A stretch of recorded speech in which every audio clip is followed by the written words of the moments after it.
ജയ് ശ്രീമന്നാരായണ. ഞാൻ ഇവിടെ പ്രതിപാദിച്ചിരിക്കുന്ന സംഗ്രഹം നമുക്ക് നൽകിയത് രാമാനുജദാസൻ ശ്രീമാൻ ഗട്ടു വേണുഗോപാലസ്വാമി അവർകൾ. അധ്യായം 12 ഭക്തിയോഗ, ശ്ലോകം 1. ഏവം സതതയുക്തായേ ഭക്താസ്ത്വാം പര്യുപാസത്തെ യേ ചാപ്യക്ഷരം അവ്യക്തം തേഷാം കേ യോഗവിത്തമാഃ. ഓം. ഗീതാചാര്യ ശ്രീകൃഷ്ണ പരമാത്മ നമുക്കെല്ലാവർക്കും അർജുനനോടൊപ്പം ഭക്തിയോഗ അഭ്യസിപ്പിക്കുന്നു.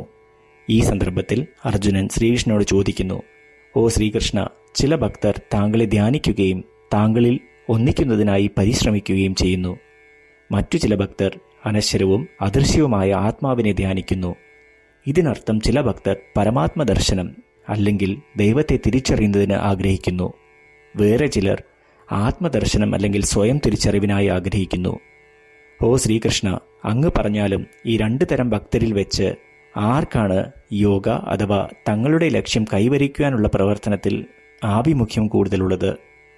ഒപ്പം ആരാണ് ആദ്യം അവർ ആഗ്രഹിക്കുന്ന ലക്ഷ്യം കൈവരിക്കുക? ഇപ്രകാരം അർജുനൻ ശ്രീകൃഷ്ണ പരമാത്മയോട് ചോദിക്കുന്നു. അതുമാത്രമല്ല, ഈ ലക്ഷ്യങ്ങൾ സ്വയം തിരിച്ചറിവ്, ദൈവത്തെ തിരിച്ചറിയുന്നത് എന്നിവയ്ക്കായി നാം പരമാത്മയോട് തന്നെ പ്രാർത്ഥിക്കണം. പക്ഷേ സ്വയം തിരിച്ചറിവിനായി ആഗ്രഹിക്കുന്നത് ശ്രീകൃഷ്ണ പരമാത്മയോട് വേറെ എന്തിനെയോ നേടുവാൻ പ്രാർത്ഥിക്കുന്നത് പോലെയും ദൈവത്തെ മനസ്സിലാക്കുവാൻ ആഗ്രഹിക്കുന്നത് ശ്രീകൃഷ്ണ പരമാത്മയോട് പ്രാർത്ഥിക്കുകയും ശ്രീകൃഷ്ണ പരമാത്മയെ തന്നെ തിരിച്ചറിയുവാൻ ശ്രമിക്കുന്നതിന് തുല്യമാണ്. അതിനാൽ അർജുനന്റെ സ്ഥാനത്ത് നിന്നുകൊണ്ട് നമുക്ക് ശ്രീകൃഷ്ണ പരമാത്മയോട് ഈ 2 തരം ഭക്തരിൽ ആരാണ് ആദ്യം ലക്ഷ്യം കൈവരിക്കുക എന്ന് ചോദിച്ച് മനസ്സിലാക്കാം. ശ്രീകൃഷ്ണ പരമാത്മാവിൽ അഥവാ ശ്രീമൻ നാരായണനിൽ സ്വയം അടിയറവ് വെച്ചുകൊണ്ട് നമ്മളുടെ ജീവിതം അർത്ഥപൂർണമാക്കുവാൻ ശ്രമിച്ച് അർജുനന്റെ വാക്കുകൾ ശ്ലോകത്തിലെന്ന പോലെ നമുക്ക് ആവർത്തിക്കാം.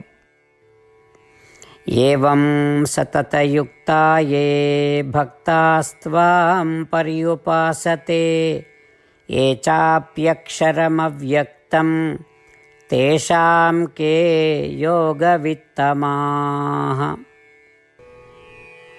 ശ്രീകൃഷ്ണ പരമാത്മാവ് ശ്രീമദ് ഭഗവത്ഗീതയുടെ പൂർണ്ണമായ അന്തസത്ത 18-ാം അധ്യായത്തിലെ 65 മുതൽ 70 വരെയുള്ള ശ്ലോകങ്ങളിൽ പ്രതിപാദിച്ചിട്ടുണ്ട്. അതിലെ 8 ഉപദേശങ്ങൾ അനുഷ്ഠിക്കുന്നതിനായി ഭഗവാൻ ഉപദേശം നൽകിയിട്ടുണ്ട്. ശ്രീകൃഷ്ണ ഭഗവാൻ പറയുന്നു: ഈ 8 ഉപദേശങ്ങൾ അനുസരിക്കുന്നവരെ ഞാൻ സ്നേഹിക്കും. ഈ ഭക്തന്മാരെ ഞാൻ എല്ലാവിധത്തിലും സംരക്ഷിക്കും. ശ്രീകൃഷ്ണ പരമാത്മാവിൻ്റെ ഗീതോപദേശം ശ്രവിച്ച ശേഷം അർജുനൻ കരിഷ്യേ വചനം തവ, അതായത് കൃഷ്ണ, അങ്ങയുടെ ഉപദേശം പ്രകാരം ഞാൻ പ്രവർത്തിച്ചു കൊള്ളാം എന്ന് പറയുന്നു. അതുകൊണ്ട് ശ്രീകൃഷ്ണൻ അർജുനന് എല്ലാവിധ വിജയങ്ങളും ഫലപ്രാപ്തികളും നൽകി അനുഗ്രഹിച്ചു. ഈ 8 ഉപദേശങ്ങൾ നമ്മൾ പാലിച്ചു കൊള്ളാം എന്ന് പരമാത്മാവിനോട് നമുക്കും പ്രതിജ്ഞ ചെയ്യാം. ഒരു പൂജയും തപസ്സും യാഗവും പരമാത്മാവിന് കൊടുക്കുന്ന ഈ പ്രതിജ്ഞയേക്കാൾ വലുതല്ല. നമ്മൾ നടപ്പിലാക്കേണ്ട 8 പ്രതിജ്ഞകൾ ഞാൻ പറയാം. ഇവ നിങ്ങളുടെ മനസ്സിലും ഹൃദയത്തിലും എപ്പോഴും ഓർക്കണം. ഇപ്രകാരം ചെയ്യാം എന്ന് നമ്മൾ ശ്രീകൃഷ്ണ ഭഗവാന് വാക്ക് കൊടുക്കുമ്പോൾ ഭഗവാന്റെ മുഖം സന്തോഷത്താൽ പ്രകാശിക്കുന്നത് നമുക്ക് ദൃശ്യവൽക്കരിക്കാം. ജയ് ശ്രീമന്നാരായണ. ഇവയാണ് നമ്മളുടെ 8 പ്രതിജ്ഞകൾ. ഓ ശ്രീമന്നാരായണ, അവിടുന്ന് ഉപദേശിച്ച പ്രകാരം ഞാൻ എപ്പോഴും അങ്ങയെ ഓർക്കുകയും ധ്യാനിക്കുകയും ചെയ്യും. ഓ ശ്രീമന്നാരായണ, അവിടുന്ന് നിർദ്ദേശിച്ച പോലെ ഞാൻ എന്നും അങ്ങയുടെ വിശ്വസ്തനായ അനുയായി ആയിരിക്കും. ഓ ശ്രീമന്നാരായണ, അങ്ങയുടെ സേവനത്തിനും സംതൃപ്തിക്കും വേണ്ടി ഞാൻ എൻ്റെ എല്ലാ പ്രവൃത്തികളും ചെയ്തുകൊള്ളാം. ഓ ശ്രീമന്നാരായണ, അങ്ങ് നിർദ്ദേശിച്ച പോലെ എനിക്ക് ഞാൻ അങ്ങയുടേതാണെന്ന് പൂർണ്ണ വിശ്വാസമുണ്ട്. ഞാൻ എപ്പോഴും എൻ്റെ കൈകൾ രണ്ടും ചേർത്ത് അങ്ങയെ നമസ്കരിക്കുകയും ആരാധിക്കുകയും ചെയ്തുകൊള്ളാം. ഓ ശ്രീമന്നാരായണ, മാം ഏകം ശരണം വ്രജ എന്ന് അങ്ങേക്ക് മാത്രം എന്നെ സമർപ്പിക്കുവാൻ പറഞ്ഞത് ഞാൻ ഓർക്കുന്നു. ശ്രീമന്നാരായണ, ഞാൻ എന്നെ അങ്ങേക്ക് മാത്രം സമർപ്പിക്കുന്നു. ഓ ശ്രീമന്നാരായണ, മാ സുജ, അതായത് ഒരിക്കലും ദുഃഖിക്കേണ്ടി വരില്ല എന്ന് അങ്ങ് നൽകിയ ഉറപ്പ് ഞാൻ ഓർമ്മിക്കുന്നു. അതിനാൽ ഞാൻ ഒരിക്കലും ദുഃഖിക്കുകയില്ല. ഓ ശ്രീമന്നാരായണ, അങ്ങ് ഞങ്ങളുടെ രക്ഷയ്ക്കായി ശ്രീമദ് ഭഗവത്ഗീതയിലെ ഉപദേശങ്ങൾ നൽകി ഞങ്ങളെ അനുഗ്രഹിച്ചു. ദിവസവും ഒരു ശ്ലോകമെങ്കിലും വായിക്കുകയോ ശ്രവിക്കുകയോ ചെയ്തു കൊള്ളാം എന്ന് ഞാൻ പ്രതിജ്ഞ ചെയ്യുന്നു.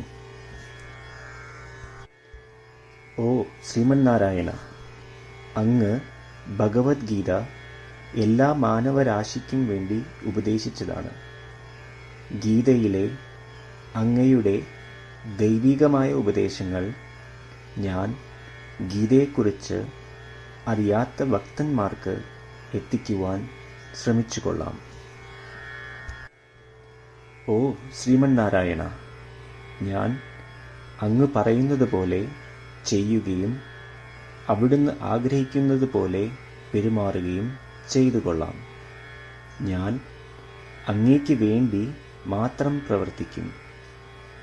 ശ്രീമന്നാരായണനോട് ഓരോ ദിവസവും നൽകുന്ന ഈ വാക്ക് അദ്ദേഹം പറയുന്നത് പോലെ ഒരു വലിയ പൂജ തന്നെയാണ്. അചഞ്ചലമായ ഭക്തിയോടും വിശ്വാസത്തോടും കൂടി നമ്മുടെ പ്രതിജ്ഞ അദ്ദേഹത്തിന് സമർപ്പിക്കാം. ശ്രീമന്നാരായണ, കരിഷ്യേ വചനം തവ.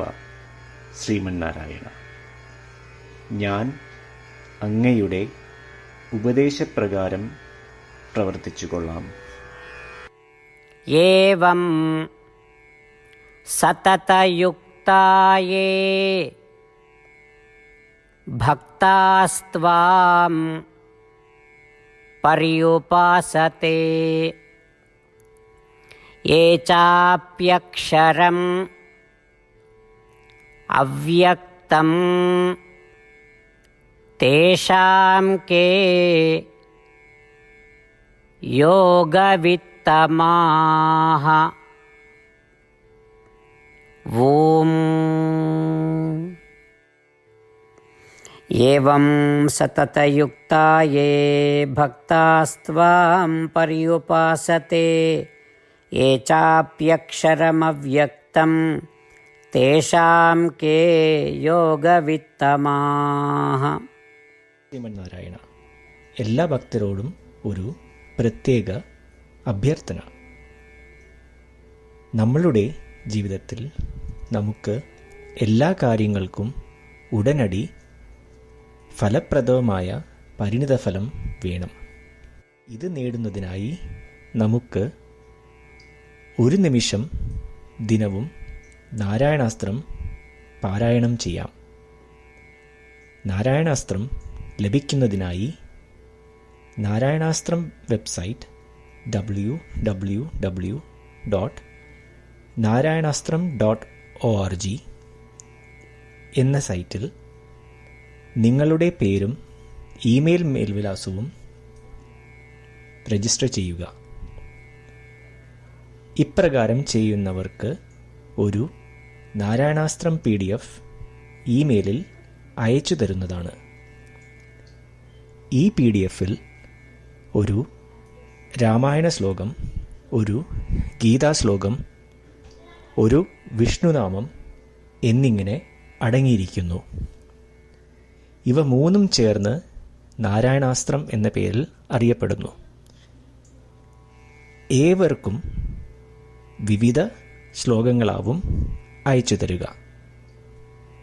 24,000 ഭക്തരോടൊപ്പം ഏവരും തൻ്റെ നാരായണാസ്ത്രം ദിനവും വായിക്കുകയോ ശ്രവിക്കുകയോ ചെയ്യുമ്പോൾ ഒരു സമ്പൂർണ്ണ രാമായണ പാരായണം, 33 ശ്രീമദ് ഭഗവത്ഗീത പാരായണവും 24 ശ്രീ വിഷ്ണു സഹസ്രനാമ സ്തോത്ര പാരായണവും പൂർത്തീകരിക്കപ്പെടും.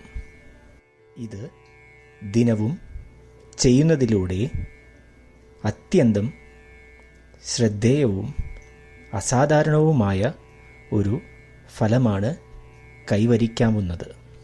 ഇതുകൊണ്ട് താങ്കളും താങ്കളുടെ കുടുംബാംഗങ്ങളും ഉടൻ തന്നെ പോയി തങ്ങളുടെ നാരായണാസ്ത്രം കൈപ്പറ്റേണ്ടതാണ്. ജയ് ശ്രീമന്നാരായണ.